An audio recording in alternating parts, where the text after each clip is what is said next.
Good morning. Class 11th physics. हमने इसके पहले वाले पार्ट में पारसेक के बारे में पढ़ा था। अब हम परमाणु द्रव्यमान मात्रक क्या होता है, एटॉमिक मास यूनिट क्या है। यह परमाणु अथवा और परमाणु स्तर पर द्रव्यमान का मात्रक है। 1 AMU इक्वल टू 1/12 कोष्टक में C⁻12 के परमाणु का द्रव्यमान। ठीक है। उसके बाद है एकीकृत परमाणु संहति मापक, यूनिफाइड एटॉमिक मास यूनिट क्या होता है। इलेक्ट्रॉन सहित कार्बन के समस्थानिक 6C12 का 1/12 द्रव्यमान अथवा भार एकीकृत परमाणु संहति मापक यूनिफाइड एटॉमिक मास यूनिट है। 1U इक्वल टू 1.66 × 10⁻⁻27 kg होता है। ठीक है। सार्थक अंक क्या होता है, सिग्निफिकेशन फिगर्स क्या होता है।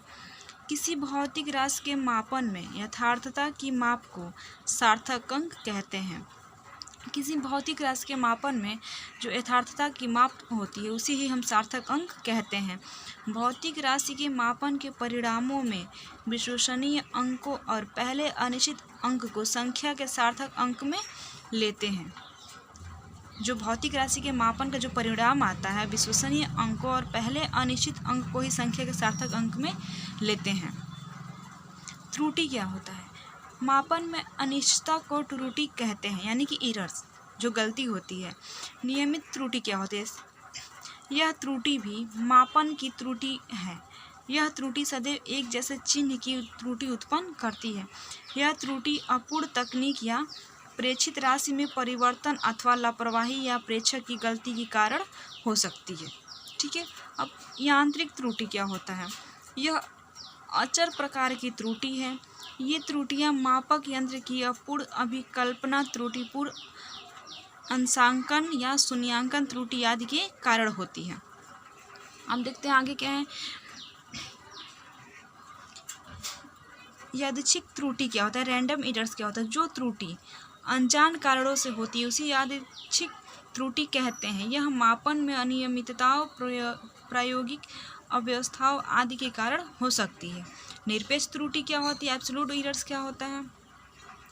राशि के वास्तविक और व्यक्तिगत माप के अंतर के परिमाण को मापन की निरपेक्ष त्रुटि कहते हैं। यह सदैव धनात्मक होती है। जो निरपेक्ष त्रुटियाँ होती है वो हमेशा ही धनात्मक होती हैं। आपेक्षिक त्रुटि क्या होती है, आपेक्षिक त्रुटि मापित राशि की मध्य निरपेक्ष त्रुटि डेल्टा ए माध्य एवं इसके माध्यमान ए माध्य का अनुपात है। आपेक्षिक त्रुटि बराबर डेल्टा ए माध्य बटा ए माध्य होता है। ठीक है। प्रतिशत त्रुटि क्या होती है, आपेक्षिक त्रुटि को प्रतिशत में व्यक्त करने पर प्रतिशत त्रुटि प्राप्त होती है।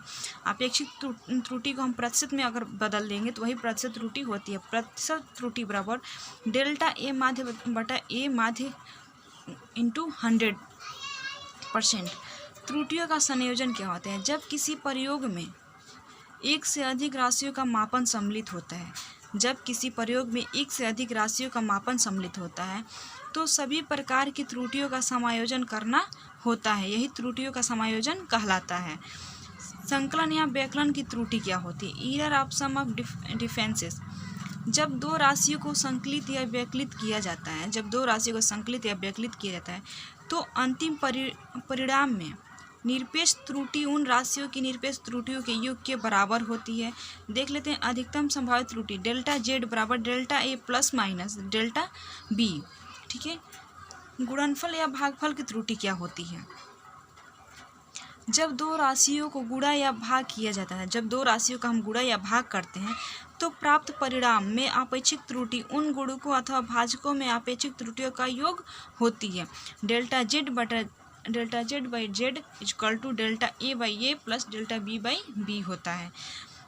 अब राशि की घातों के प्रकरण में त्रुटि, किसी भौतिक राशि जिस पर के घात चढ़ाई गई है की आपेक्षिक त्रुटि उस व्यष्टिगत राशि की आपेक्षिक त्रुटि को के गुना होती है। त्रुटि की के गुना होती है। Delta Z by Z equal to P delta A by A plus Q delta B by B plus R delta C by C. अब बीमा क्या होता है देख लेते हैं। बीमा मूल राशियों को लंबाई, सन्निहित तथा समय के पदों में बड़े कोष्ठक में निर्दिष्ट करने को बीमा कहते हैं। जैसे एम एल टी एसआई प्रणाली में 7 बीमा होती है। ए के सी डी मोल अन्य बीमाएँ हैं। व्युत्पन्न राशियों की बीमा उन घातों को कहते हैं जिन्हें उस राशि को व्यक्त करने के लिए मूल राशियों पर चढ़ाना पड़ता है।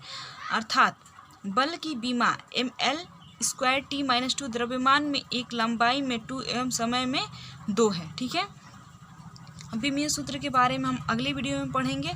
तब तक आप लोग इतना नोट कर लीजिएगा और याद भी कर लीजिएगा।